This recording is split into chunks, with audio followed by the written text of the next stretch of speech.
In week one, no question, swimming's been the hot venue, and here's one of the hot races on the program, the Splash and Dash, otherwise known as the 50 Free. American Gary Hall Jr. was the fastest qualifier. The announcers, as always, Hicks and Gaines. But there's a mystique to the Rocket, Rowdy, which leads you to believe you never count him out. He's been 21-6. That is the world record, by the way. I don't think it's going to take a world record to win. He could do it.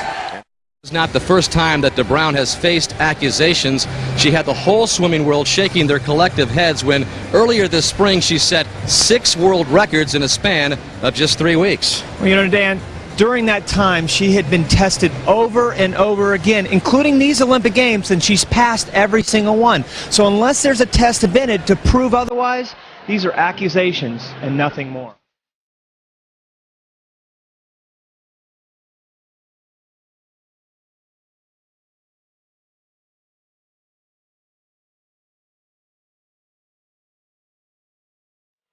The sentimental favorite, Rowdy Gaines, is going to win a gold medal. He's got it.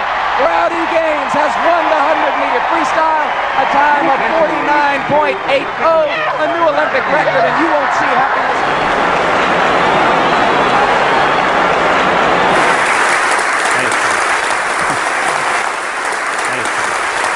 Thank you so much. I really appreciate that introduction, Brian, and that great round of applause. It's funny because you only see snippets of it, but every time I see that video of me in the race, I still get nervous. I'm sitting there going, "Go, Rowdy, hurry, hurry." My palms get all sweaty. Thank goodness it turns out the same way every time. When you sail through those good times, it's a piece of cake. It's living through the tough times that really do make you tough. Let me give you an example for me, and I know Brian touched upon it a little bit. The video obviously touched upon it, but in 1980, I was supposed to have done well in those Olympic Games. My times would have won 5 gold medals. Anything could have happened back then, but you never know. I'll never forget the President of the United States at the time. He came on television the day after I broke my very first world record. And to break a world record in my sport is pretty cool. The day after he announced that we would not go to those Olympics, that we would boycott those Olympics. And you have to remember, in my sport, the pinnacle of success is the Olympics. That's the highest level we can reach. We don't have a Super Bowl. We don't have a World Series. We don't have a Sugar Bowl. You know, if Auburn and Alabama don't get it one year, they have the next year to be able to shoot for. Well, my journey turned into an 8-year journey. And that 8 years was very important for me because I wanted to be an Olympian. Let me give you an example. This is a true story, by the way. This is dedication at its best, and commitment at its best. I'm out on the deck at the Olympic trials, and the Olympic trials is a very intense competition because you make the Olympic team at that meet or you don't. It's very simple. It's not like we automatically have a time standard and you show up at the Olympics and say, "Hi, give me my gold medal."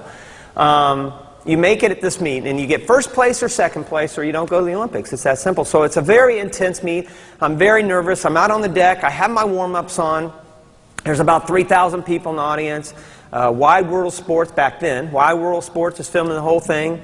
And my coach is standing there with me, and I take my warm-ups off, and I hand them to him because I want to warm up right before my race. And I start stretching and swinging my arms, and all of a sudden it gets real quiet.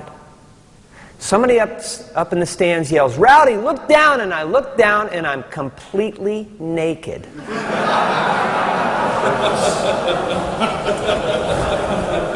My coach is just back there standing, smiling away, never said a word. I think the worst part of it all was Tracy Calkins, who happens to be the greatest female swimmer, it's also in the meet, she's sitting right next to me. She looks at me and she looks up and she goes, "Rowdy, it's no big deal." I swear to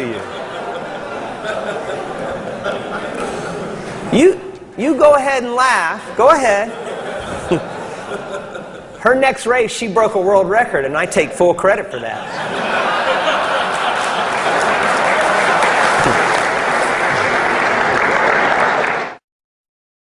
You have to have adversity in your life to come together as a team, to come together as a family. And I had that adversity in 1980. I had that adversity in 1991. I came down with an illness that Janet Evans on the video mentioned to you called Guillain-Barre Syndrome. And Guillain-Barre strikes the nervous system, and I won't go into the details, but it basically shreds the sheath around your nerve, and it paralyzes you. It short-circuits your nervous system. So I went within a 24-hour period of swimming in a race to being completely paralyzed. Completely. Everything gone. Everything shut down. And I had to learn how to do everything all over again. But I did it through support. I did it through my teammates, my immediate family, but I also did it through the support of the swimming community. I got hundreds, if not thousands, of letters and cards from people in the swimming community. This is your team. This is your family. You have to realize that. And you're like brothers and sisters. You're going to have your squabbles. You're going to have your ups and downs. But it's important to come together when everything means the most. When you face that kind of adversity that you all have faced over the last couple of years. This was at the Olympics. And you have to remember, at the Olympics, it's really cool because all the different cultures, all the different countries from around the world come together, and we all stay together at this one village. In fact, it was at the USC Southern California's college campus. And I'm at the cafeteria real early one morning to get an early start, and there was one other guy, and he was sitting across from me, and he didn't look like an athlete, to tell you the truth. He had, his warm-ups were kind of torn and tattered, and he was sitting across from me, and he had a tea bag. And he took the tea bag, he broke open the tea bag, and he poured the contents in the cup, and then he poured the hot water on. And I'm thinking, oh my gosh, this guy doesn't realize that the paper on the bag was okay.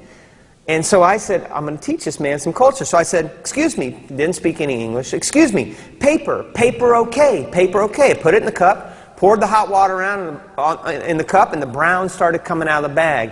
And you should have seen this guy. His eyes got real big, and he couldn't believe it. And I was thinking, isn't this great, teaching some culture to a man from outer Mongolia?